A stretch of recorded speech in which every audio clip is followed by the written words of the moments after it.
दोस्तों, स्वागत है आपका स्टडी फॉर सिविल सर्विसेज में। यूपी पीसीएस मेंस का हिंदी का जो पेपर होता है 150 नंबर का आता है। 5 उसमें टॉपिक्स हैं सिलेबस में।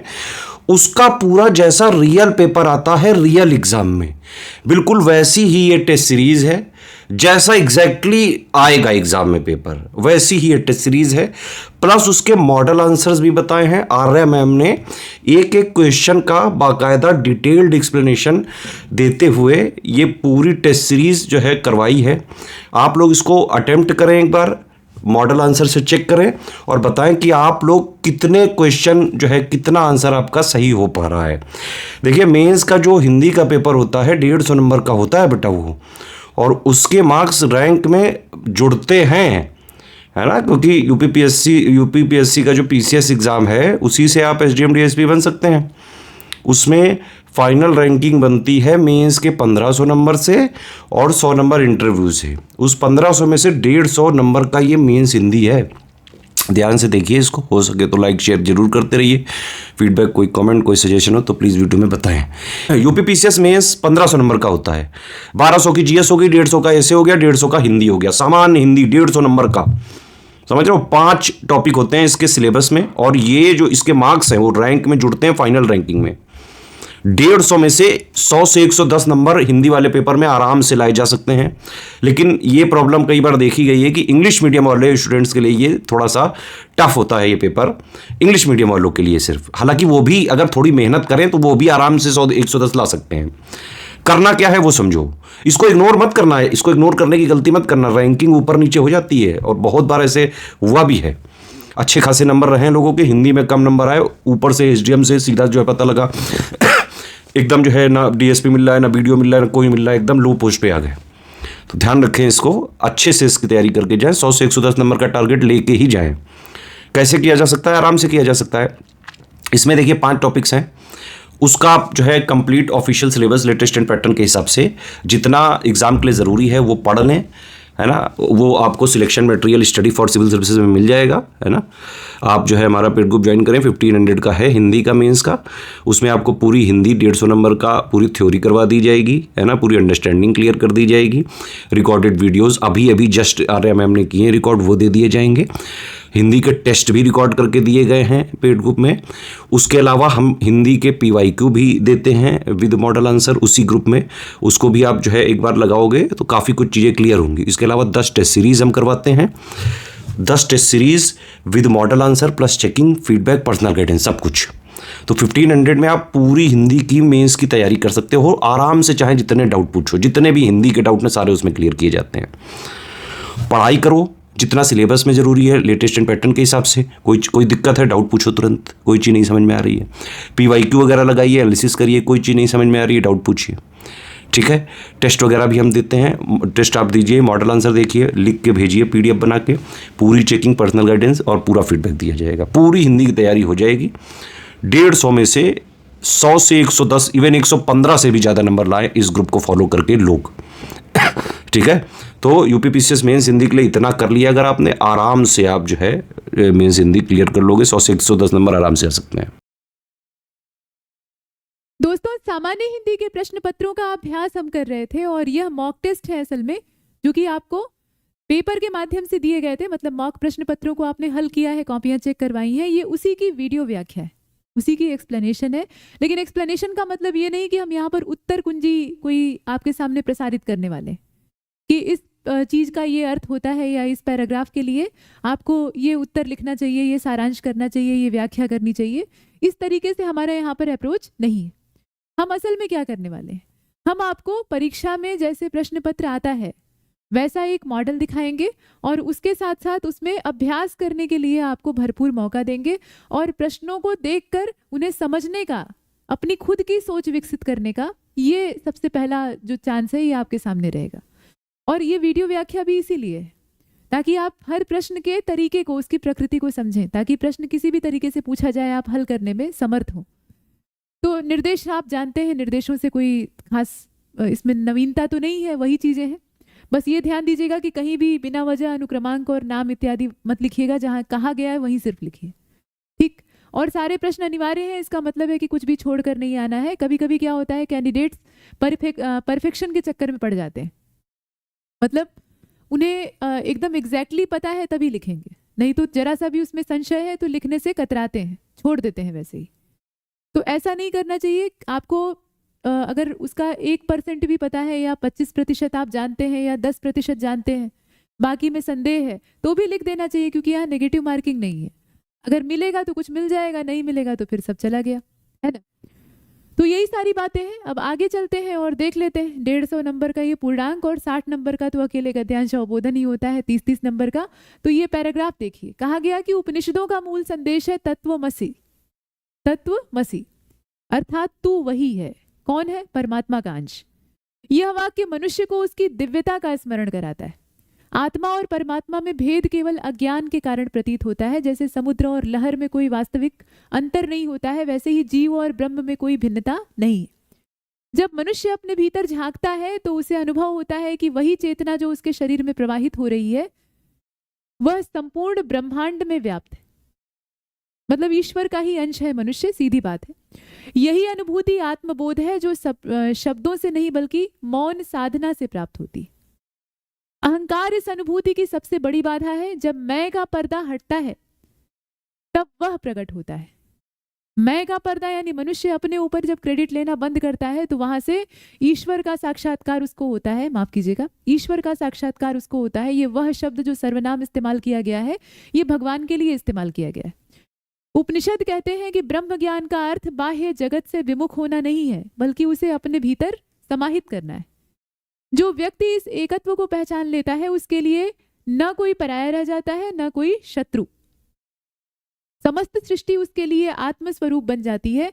ऐसी स्थिति में प्रेम स्वाभाविक हो जाता है, क्योंकि वह जान लेता है कि दूसरों को दुख पहुंचाना अपने ही अस्तित्व को चोट पहुंचाना है, और वह बोध ही मुक्ति है जहां द्वैत समाप्त हो जाता है। मतलब दो का भाव समाप्त हो जाता है कि हम और परमात्मा अलग हैं, ऐसा जो भाव है ये समाप्त हो जाता है और केवल अद्वैत का अनुभव शेष रहता है। अद्वैत क्या है?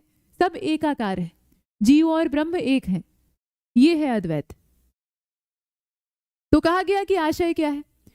तो सीधी बात है कि यहाँ अद्वैत की परिभाषा आपको बताई जा रही है, तो वही लिख दीजिए कि अद्वैत असल में है क्या और उसका उद्देश्य क्या है।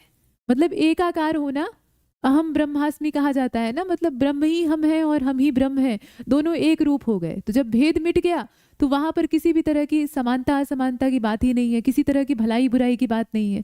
जो कुछ है वो ईश्वर के द्वारा किया जा रहा है, कर्ता वही है, तो अहंकार का भी प्रश्न नहीं होता है। मतलब सबसे बढ़िया समाधान वही है। तो उसी को आप यहाँ पर आशय के रूप में लिखिए। आगे कहा गया कि पंक्ति ये देखें आप, इसमें कहा गया कि अहंकार का पर्दा हटता है तब वह प्रकट होता है।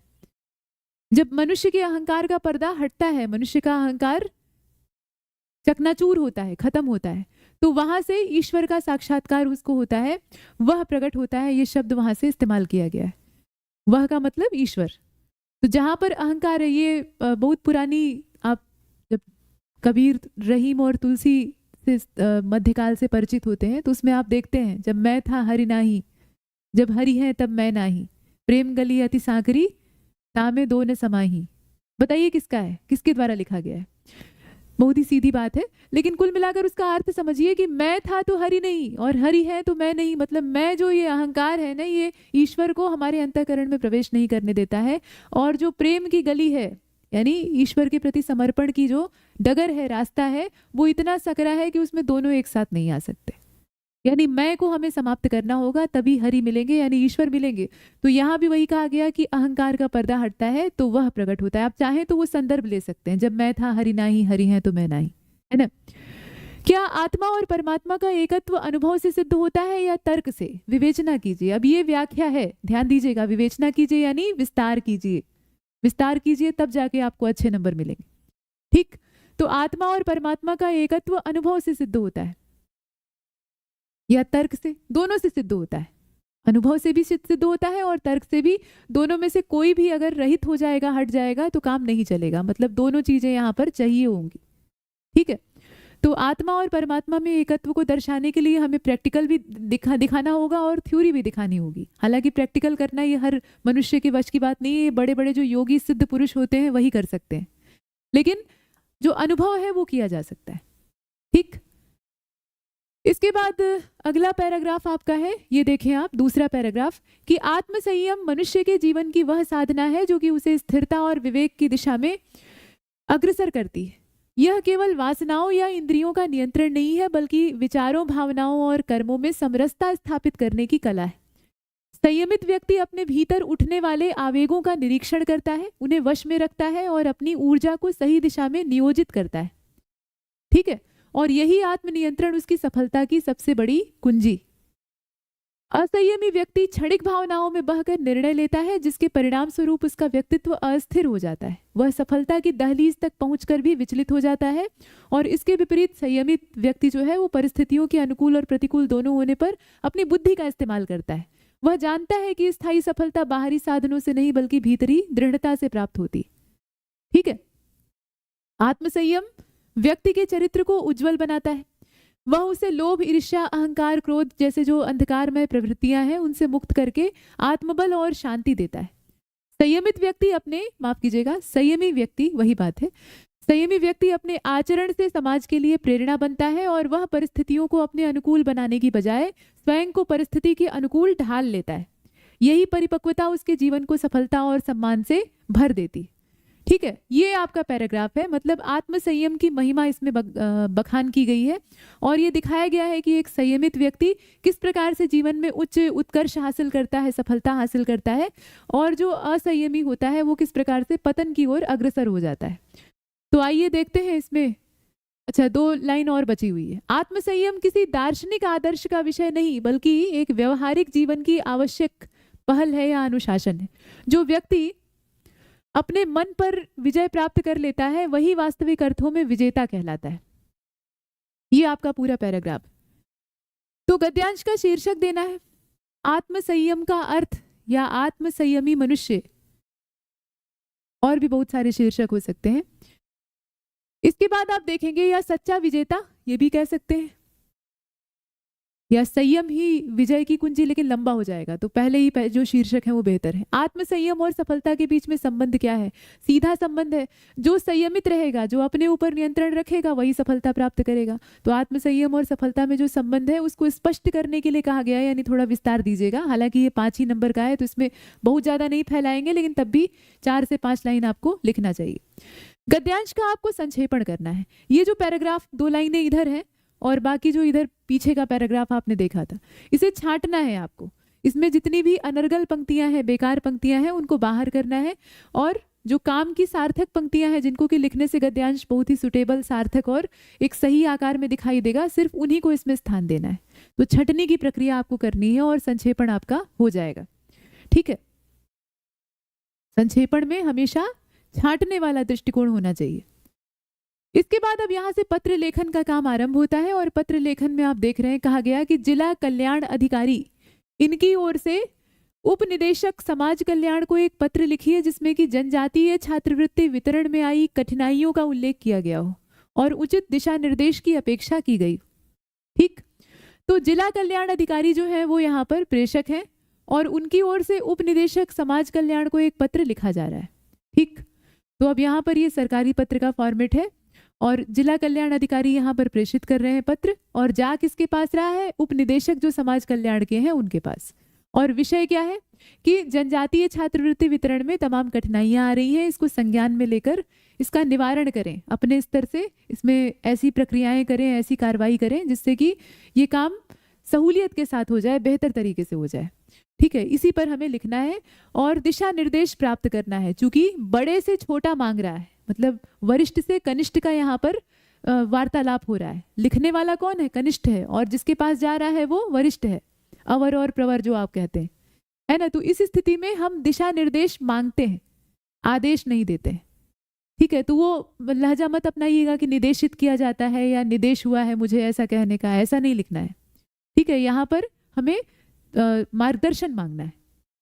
मार्गदर्शन मांगेंगे कि भाई इस कठिनाई का क्या निवारण हो सकता है आपकी ओर से, और आप अपने स्तर से इसे कीजिए ताकि ये काम बेहतर तरीके से हो जाए।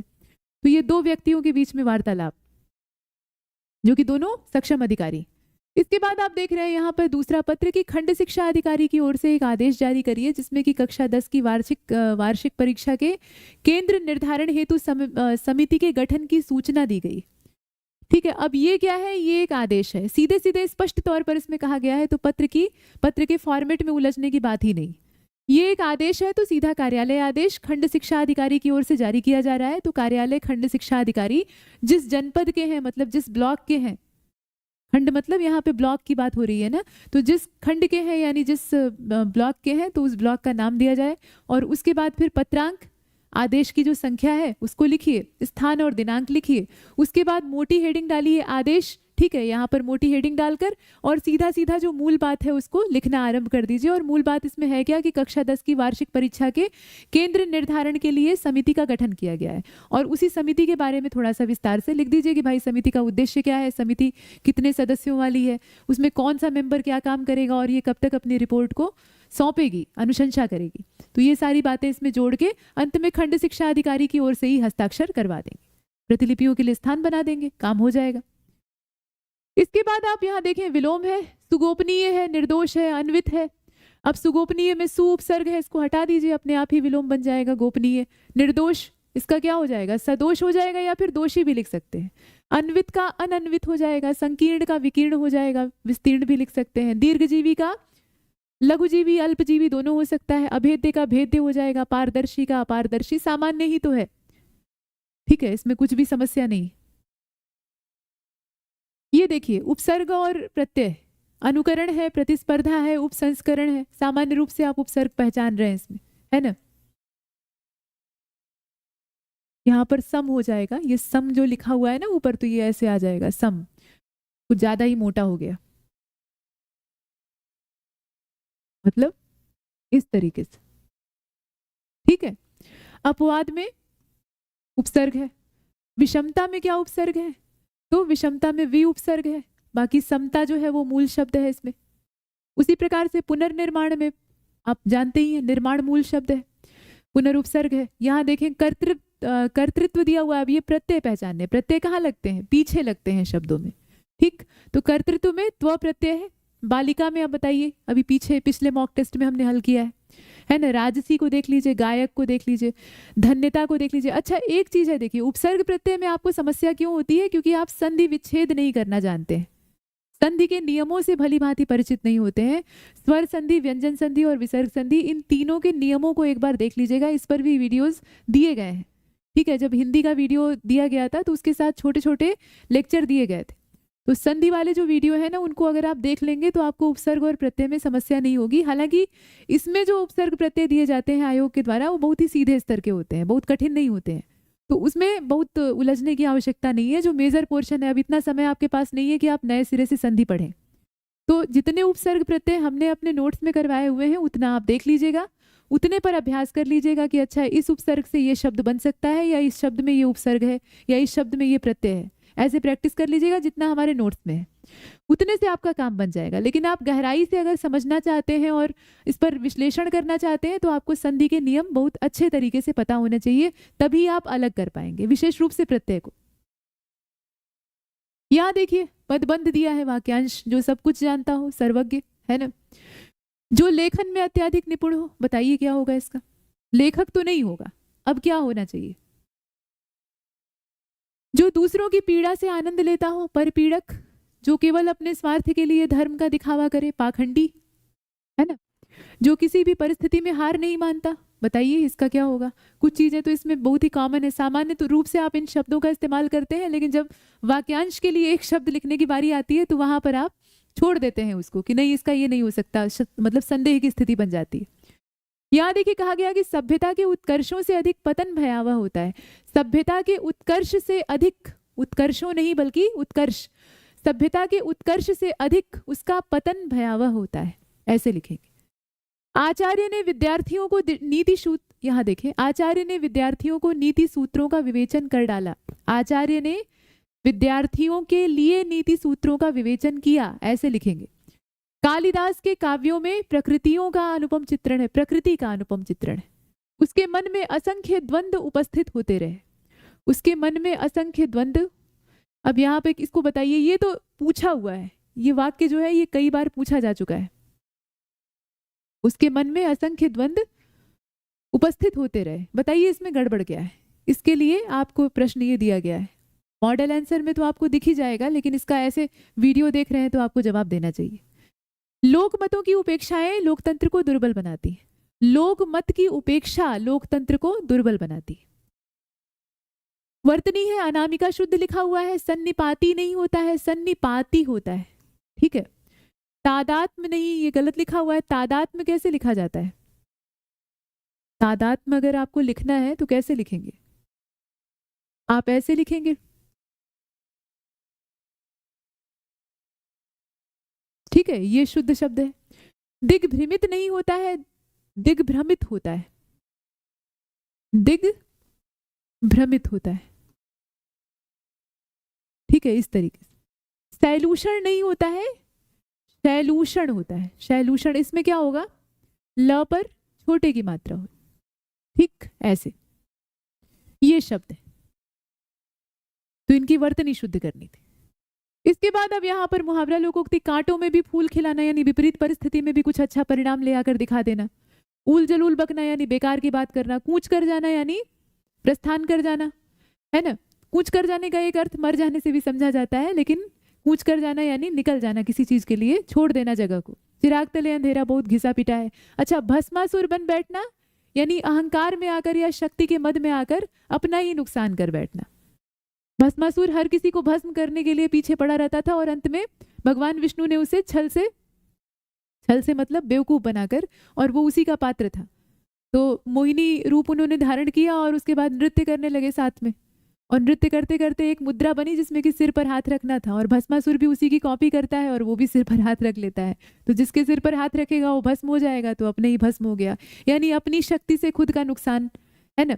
पगला घोड़ा सर पर दौड़ाना यानी बिना सोचे समझे बेवकूफी के काम करना।